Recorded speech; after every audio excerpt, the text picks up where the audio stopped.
Hey guys, what's up? Today I'm interviewing Taylor Alexander. He's a singer-songwriter, but he's doing something a little different this summer. He's on a comedy tour called Taking a Stand. Tour dates will be in the YouTube description. I don't know why I said YouTube, because you know. So I'm going to talk to Taylor a little bit today. Hope you enjoy.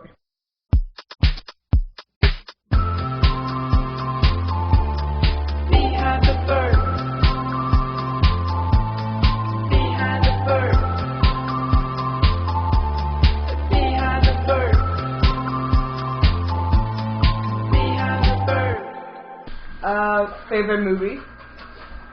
Billy Madison. That's one of my favorites. Yeah? Well, yeah.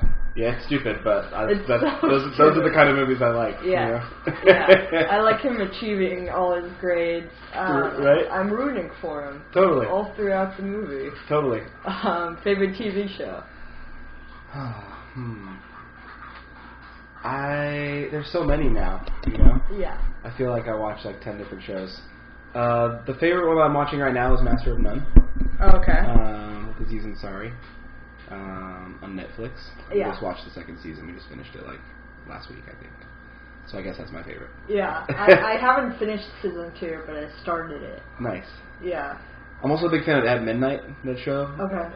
Hosted by Chris Hardwick. It used to be on Hulu and I could watch it all the time, and now it's not, so... I hate that. I haven't seen it in like 2 months. But it used to be my favorite show, but now I can't watch it. So it's not anymore. Yeah, it's moved on. Favorite book? That's a good one.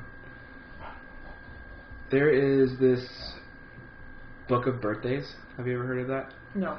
So it basically, it's not. I guess it's still a book. It's not like a novel or anything.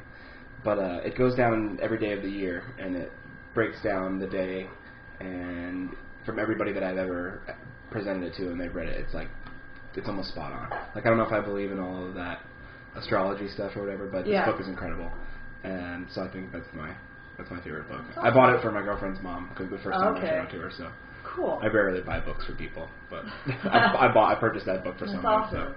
So I guess it's my favorite. Favorite color? Red. Red. For sure. Nice. Yeah. Favorite song? My favorite song right now, that's a tough one too, because I have like literally thousands of favorite songs. My favorite song right now is In the Blood by John Mayer. It's from his new record. Okay. It's about family, and it's just very honest, and I don't know, it's probably if I had to pick a song right now, that's my favorite. Favorite place in LA? Oh man, so many. The first thing that comes to mind is Main Street in Santa Monica, where I had my first job and where I met my girlfriend, and that was kind of like where my life got established out here outside of music. Yeah. So I would say Main Street on Santa Monica is my favorite place in LA. My favorite burrito spot is also there. Nice. So. What's it called? Holy Guacamole. Holy Guacamole. Yeah. Bean and cheese burrito. It's the simplest thing. It's amazing. Were you always musically inclined? I think so, but I don't know when I learned about it. I come from 2 musical families, so my grandmother on my mom's side was a music major in college, and my grandfather and my great-grandmother on my dad's side sang, and my dad plays guitar and writes and sings, and my uncle sings in a choir, so it just comes from both, multiple sides on both sides of my family, multiple generations, sorry. So I don't even remember when I started singing. I listened to every album my parents had and every CD and just went down the line and listened to them all, and I think I started singing that way, so I was probably like 8 or 9. Then I didn't start playing guitar until I was 12, so I guess that's when I realized but I never remember thinking it was hard. It was just always super fun. So I guess that's probably signs of an inclination. Yeah, exactly. Yeah. But yeah, so I think probably, but I didn't realize it until I was like 10 or 12. Totally. Yeah. Okay, cool. What made the decision to move to Los Angeles? This is a great story. I was living in Cincinnati with a woman from Montreal. We'd been dating for a while. She got accepted to grad school in London at King's College. So my original plan was to move to London. Okay. So that's why I started planning and saving for that. I was like, why not? You know, I feel like I'm ready. I'd released two EPs at the time, and I was like, I feel like I'm ready to move somewhere else. The industry doesn't really exist in Cincinnati outside of the local scene, so I knew I needed to make a move eventually. So I started to plan for London, and then about 6 months prior to us leaving, I realized financially I wasn't going to be able to last maybe a month. Legally, I could only stay there for 3 months, and I wasn't sure if I wanted to move across the world and be dependent on someone else's father, and it was just, it just got, it was clear to me that I couldn't do that. But I still wanted to move somewhere, and so my dad had been back and forth to LA with his startup he was working with at the time, and he'd spoken highly of it, and I'd always thought about moving to LA, but never had been here or visited or anything. And so one night I couldn't sleep, and I always sleep well, so I knew something was wrong. Something just told me I needed to move to LA instead, so I woke up the next morning and bought a ticket, and 6 months later I arrived here, and I've been here ever since. That's an awesome story. You're great. And it'll be 3 years in September, so yeah. Welcome. Thank you, thank you. Do you like touring or songwriting more? Well, I've been songwriting since I was a teenager, and I just started touring this year. Yeah. So right now I'm way more into touring. Just because it's new and fresh. Yeah. But I always write. It's just part of my coping mechanism, you know. I write about what I'm going through and what life throws at me and my observations. So it's been something I've always done as my own therapeutic kind of device since I was like 16. So I'm so grateful for it. I don't know where I'd be if I wasn't able to write songs. I definitely wouldn't be here.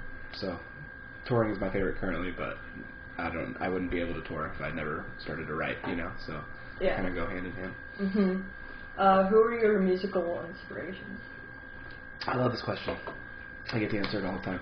And I whittled it down. I used to be like, oh, man, and list this huge list. So I'm a big John Mayer fan. He's my biggest inspiration. When I was like 14, I was like, I want to do that. And so I started working on it.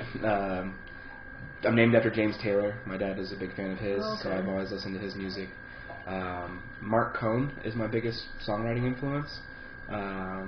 He wrote Walking in Memphis and has tons and tons of other amazing songs. And I just love his feel. I feel like he's an incredible storyteller, and he's equally good at piano and guitar. I love the songwriters that can do that. That's my goal for the next 10 years, is to try to make piano as strong of a songwriting tool as guitar is for me now. And I'm a big fan of David Gray also. I think he writes the most killer choruses. And then there's just a huge list of everything else, like Justin Timberlake and Eminem and Michael Jackson and Prince and all the badass performers. Anybody that's just completely owns not only their song but the performance aspect of it as well. I really appreciate that. It's a skill, I think. Totally. From that one. Yeah, it's separate. Like, it's a separate entity, just like recording is. Although recording and performance is the same thing, just in a different setting. So yeah, it's just like another aspect of the music that I'm more addicted to performing than anything else. If I don't play out, I start to get antsy, and I don't really like the person I become. I gotta get it. I gotta let it release, you know. Yeah. So some energy release. Exactly. So let's talk about this tour this summer. It's called Taking a Stand. It's with my good friend and fellow Cincinnatian, Rajiv Satyal. He's been out here doing stand-up for like 12 years. He used to work with my dad and stepmom at P&G, and then he quit when he was about my age. Actually, I'm going to be 30 in July, so he quit around then and moved out here and started to do stand-up, and he's been out here ever since. And we met about 7 years ago in Cincinnati. He came through on tour and wanted my dad to teach him how to play guitar for part of his bit. Like, he could just learn guitar in a week. And he realized that wasn't going to happen, and I happened to be there, and I was like, well, I could play for you. And so he had me come up on stage and sing some, or he was doing some one-liners, and I played little riffs. It was kind of just like this back-and-forth thing. We did that, and I played with him like 5 nights in a row during the week, and we had a blast. And fast forward to me moving out here, he's the only guy I really knew and was friends with, outside of a couple of random people from my town.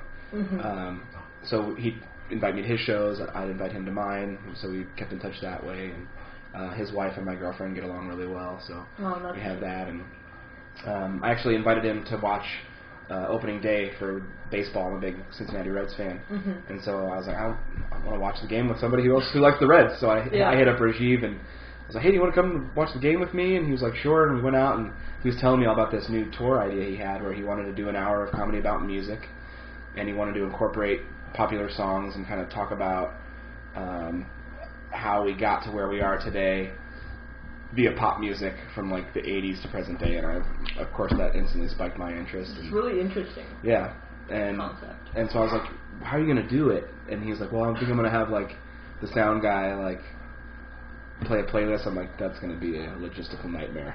So I kind of like weaseled my way and convinced him, like, what if I helped you out, you know? And that's to make a long story short. But this is over the course of a 4-hour game and 3 or 4 whiskeys.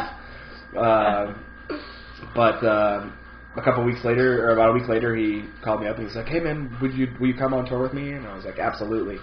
So we started working on it then, and we want to open up a discussion, an honest discussion about why things are the way they are, and what easier and more unifying medium than music. So, and we're trying not to be too heavy on any one particular topic. I mean, it's kind of broken down into like white people and black people because they make the most popular music, so it's kind of broken down like that, but it's not about race or anything. It's about unity and kind of using humor and comedy as a way to ease into that conversation.